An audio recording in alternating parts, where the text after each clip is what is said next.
goodness, your dad is Chinese, is it? No, we are from Hong Kong actually. Oh, I Yeah, see, we are I from see. Hong Kong. Okay. Because I heard you say something like Shanghai. We are okay. My grandfather was from Guangxi actually. Guangxi, yeah. Then Guangxi is, I think is near to Guangdong, which is the western part of. To be honest, I'm not quite sure. So Yeah. But then, during the Chinese Cultural Revolution, then my grandfather came to Hong Kong. Because it was a very chaotic time. Then we put all the soldiers, forced them to fight for the war. Then my grandfather was thinking, Chinese shouldn't fight Chinese because we are all Chinese. So he came to Hong Kong, then brought about my father. Yeah, so that's why I came to Hong Kong. I was born in Hong Kong. Then subsequently I came here for education. Then I continued to stay here until now. That's amazing. Yeah, correct. Then because I was also running some form of business in Thailand. So during that time, I actually, also I'm a Buddhist myself. So I found it a good chance to just to experience life through the monkhood. So I entered monkhood and found it quite an interesting experience. Do you still continue the practices? Because when you were a monk, you need to do the daily routines. Sure. I still do it at home. Like 居士, they practice at home. So like puja, I think. To chant what we call the mantra or the kata, I still do that. And once in a while, we go back and visit my teachers over there. Oh that's amazing. I need to learn from him. Maybe sometime soon I'll be a monk. If you need more water, let us know. Yes. Oh yeah. Thank you. So you became a monk because it's obviously a calling, Well, to be honest, I just want to experience it.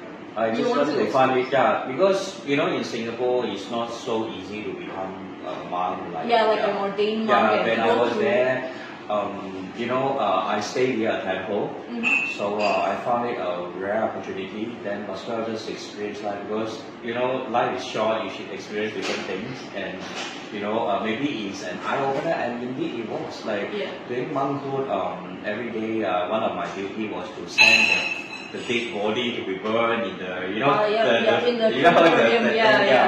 Then you will start to have a new thinking about life.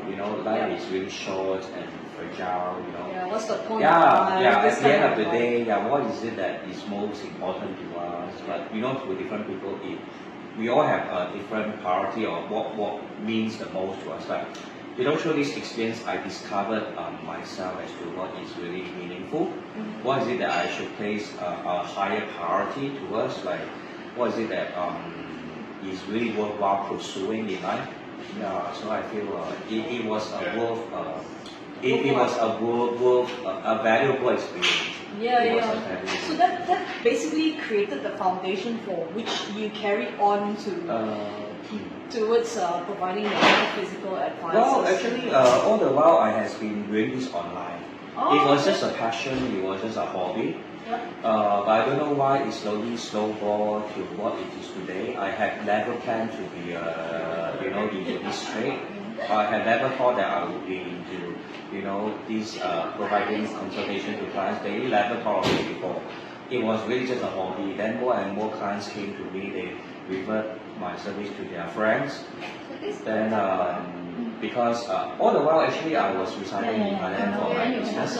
Then because my father is getting old, and I decided because he's also in Singapore, so I thought of coming back to Singapore to spend some more time with him, also to take care of him because when they are older, they are more mobility, they can't really, they have So I thought of myself set up a shop in Singapore because our clients they want to see me face to face.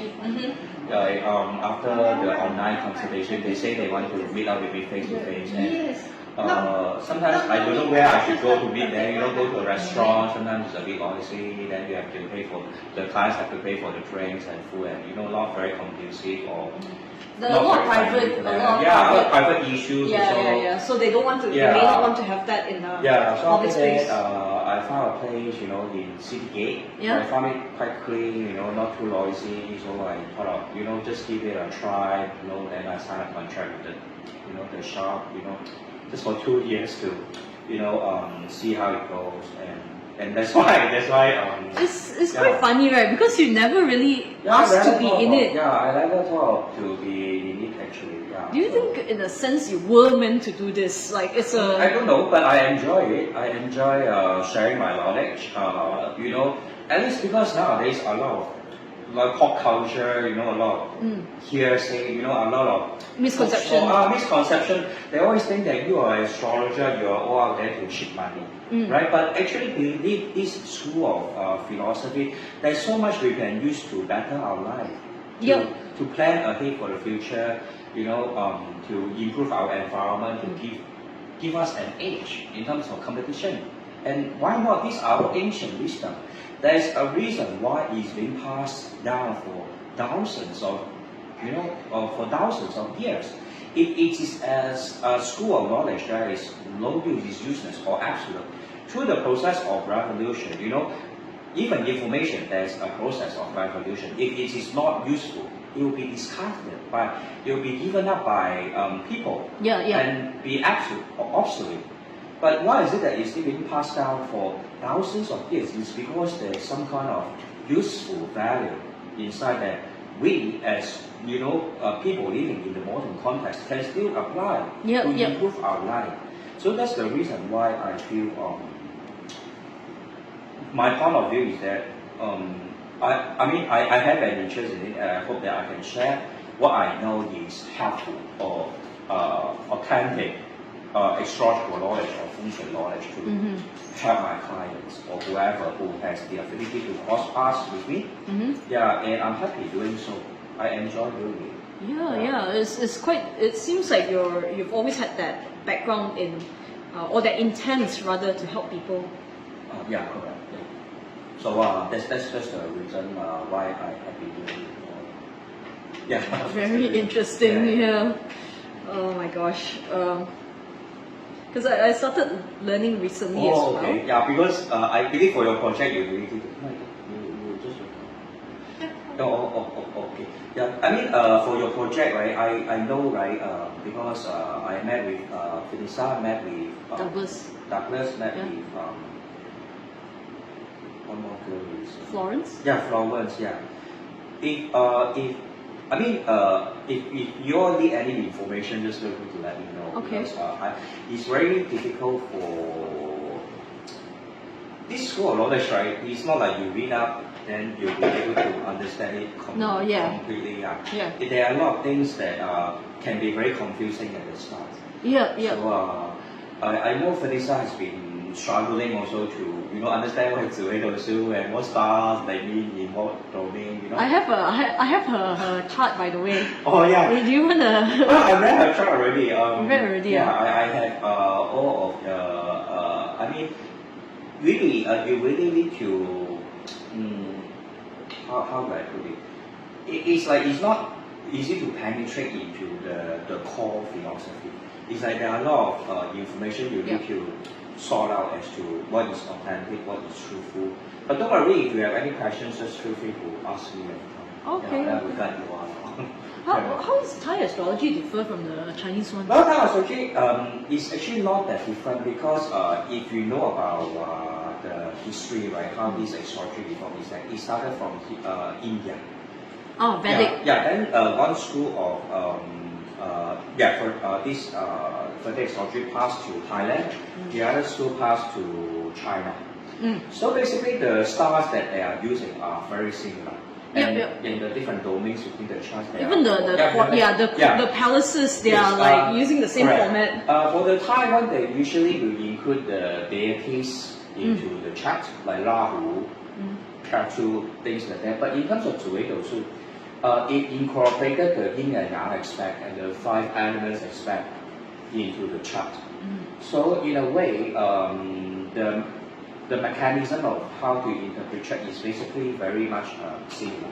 Okay. But I personally, I know both, but I believe, right, in terms of explaining to clients, right, it is easier because most of my clients are Chinese. So I will use 紫微斗数 more often.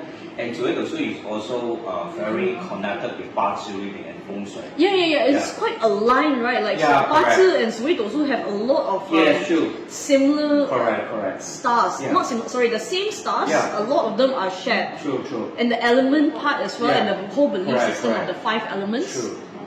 And even if you look at Feng Shui, the Shen Flying Star, like Tanju Du Wen, Lian Wu Po, all these stars are exactly the same star in Zi Wei Dou Shu. So it's all interrelated, and the theories are all intertwined. Yep. So that's the reason why it is very holistic structure, theoretically speaking, right? Which also has this, realistic implication in terms of how we set up our home, what direction is good for what purpose, all these are interrelated. Yeah, very interesting. This is why someone needs to go for a customized, like a proper professional, not just DIY, read 1 or 2 Feng Shui books. Because a lot of, it's very easy to market, this idea about, basing on your animal so that you are a rooster, they do certain things. But imagine we have billions of people born in the same year. Yeah. How is it exactly that we can use the same method? It's like the case I make about someone having sore throat or fever. Just go to a pharmacy, right? They without diagnosis, they prescribe you with some medicine. Of course, sometimes by trial and error, it may work, but I'm not sure. If you really are very serious about holistic life planning, right, then you really need a proper diagnosis. It's very much like treatment, medical treatment. You cannot, just randomly take medicine. Sometimes it can heal you, sometimes it can kill you, right? So you really need to be very careful in this aspect. I have a lot of clients, they DIY themselves of Feng Shui, or they invited some kind of other practitioners with other set of doctrines or beliefs. Then at the end of the day, they find something is wrong, and they look for me. I have a lot of clients. I am their so-called second practitioner that they engage. Right? It's not uncommon, and I know a lot of stories about how the Feng Shui industry is working right now because I heard of all these horrible stories from them. So I just want to share, right? I'm not saying that they are doing it wrong or what. I'm just sharing my point of view of what is correct or the more appropriate or the more useful step of going about it. But that's my approach, and I hope that when people listen to my sharing, they will have a better idea. Yeah, and that can help them to improve their life. I think it's also a lot of people don't have the right ability to filter different masters. Like how if someone has no knowledge and is unlimited, they won't be able to gauge whether what this person advised was done effectively to my needs and to my betterment. Yeah, sure. And especially we are living in an information age, everything, all kinds of information is available online. But the point is people don't see the point is, the most important point is to filter all the wrong information and the information that is misleading, and to locate, right? The internet, although now we are developing AI, is a leap forward, right, in terms of the internet age. But now we are still at an era whereby all kinds of misleading information can be uploaded onto the internet every single day, every single hour and minute. And they do that purposely to manipulate the masses. True. I can't deny some people use this kind of information for certain personal gains or advantage. But I just hope, right, having spent 13 years doing research, learning, and having so much experience that I can share, I can help people to differentiate what is useful knowledge, what is misleading knowledge, or what is knowledge that you can rely upon to better your life, right? Otherwise, you know, without someone doing so. I mean, this is my passion. I like to share. I like to, because I have been through it myself through the process of learning. I have also been misled, and I know how terrible the outcome will be when you listen to a wrong school of knowledge and you apply it and you lead to negative consequences. Yeah, the other day, I have to tell him the story now. The other day, I was talking to one of this master's assistant or admin, and she told me, "Oh, you should book with my master. He's Malaysian #1 master. Okay. #1. He's miraculous. He gets his gift from God and all these things, you know. And he saved my life many times. He knows things about you. He doesn't really need to meet you. First time he meet you, he already knows." And I thought, okay, how much is it? 88 ringgit, which is very cheap for a Zoom, like a video call. Yes, correct.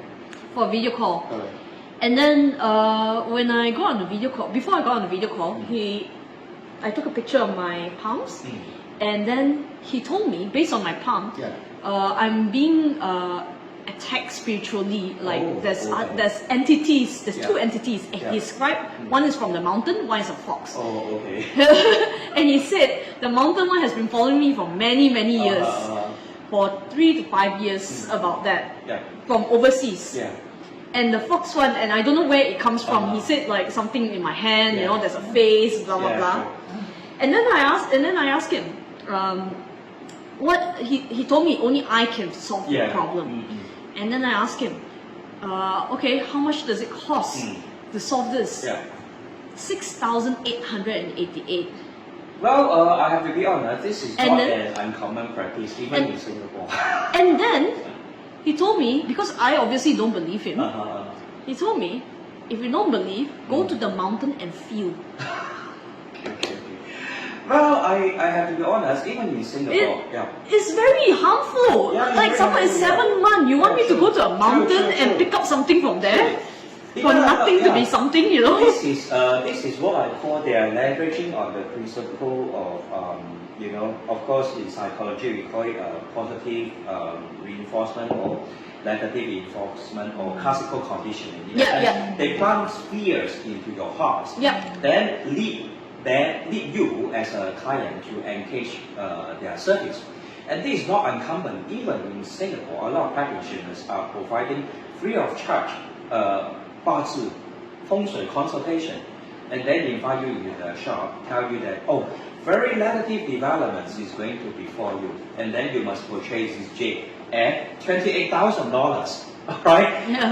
And we subsequently, right, this client, right, due to the fear of, you know, getting into bad luck, they buy this jade, this piece of jade, right? If you go and Google go and Coruscant, you know, I know Malaysia also have Coruscant. Even Singapore have Coruscant. You go and Google Coruscant, a lot of Feng Shui items are being sold at half the price that purchased at Coruscant. Even because less the than value half. is not there. Like you bought a client, for example, you simply can type in the Feng Shui shop name and then, you know, whatever Feng Shui shop name you have, you know, a lot of them are quite famous in Singapore. Just type Coruscant, right? Whatever name the Feng Shui shop name. You will see that a lot of Feng Shui items being resold at half the price, 50% of the price, because they ultimately find that jade that is being sold to them is not useful at all, and the value is not there. So basically, we as a client has to differentiate. Price is different from value, right? You go for a professional analysis or diagnosis, right? Someone charge you because, right? I mean, realistically speaking, right? All practitioners, they have to pay rent. They have to sustain their own living. They have family members to look after. They have to charge you a fee. And the time it took as well to learn. Right, is reasonable to earn also, but depending on your own judgment, right, whatever price you think is fair, right, go for it if you think the value is there. Ultimately, it's the value, right? The value, after the consultation, you are able to have a very holistic understanding of your own life, of your future, and then you can plan accordingly to maximize your success and profits. Then why not invest in that valuable consultation?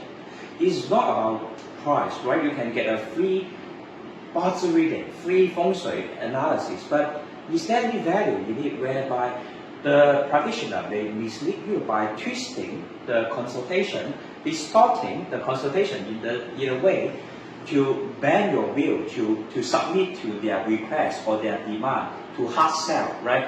They hard sell you that piece of jade, and then because out of fear, you have to purchase that piece of jade. And then subsequently, you find that it's not changing my life at all, right? Then you put it on Carousel and sell them at 30% the price, right? So what's the point of it all? You're wasting your own time and energy and also your money. Right? So that is what having observed so many of these kind of situations in Singapore, and also I can't deny this kind of thing will happen throughout the world, and even in the history of this industry, a lot of people will take this kind of question. But I just hope that whatever I share, right, will make some sense or bring some kind of enlightenment, right, to my clients or followers. Then I'll be happy enough. Yeah. Great. Are we ready to? Yes. Are you? Yeah. This is Yeah. Okay. So Please the mic. yeah. Anna. Okay. Is ready. Okay. It's been recording the whole Oh, time. okay. That's good.